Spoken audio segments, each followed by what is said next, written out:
Mbetjet urbane po shkatërrojnë mjedisin dhe për këtë duhet ndërhyrje urgjente. Zëvendës Ministria e Mjedisit Oliana Ifti e deklaroi këtë në një takim me ekspertë huaj e vendas, të cilët do të paraqesin plane ndërhyrje ose rekomandime për zgjidhjen e kësaj situate. Ifti përcaktoi zonat rurale si më problematike pasi po hedhin mbeturinat në lumenj dhe në rrugë. Nuk ka sisteme grumbullimi në zonat rurale dhe qytetet e vogla.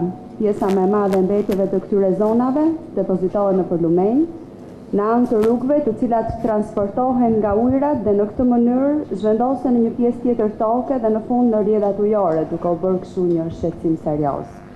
Mbetjet urbane dhe administrimi i tyre në standardet e pranuara mjedisore, siç e kam përmendur shpesh, është një prej atyre emergjencave e cila kërkon ndërhyrje emergjente.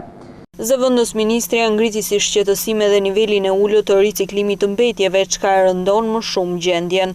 Riciklimi i mbetjeve urbane në masën 25% deri në vitin 2015, në masën 55% deri në vitin 2020 dhe në masën 75% të riciklimit të mbetjeve urbane deri në vitin 2025. Ministria e Mjedisit ka krijuar një grup këshillimor me ekspertë huaj dhe shqiptar, të cilët do të hartojnë plane dhe rekomandime për zgjidhjen e çështjes së mbetjeve urbane.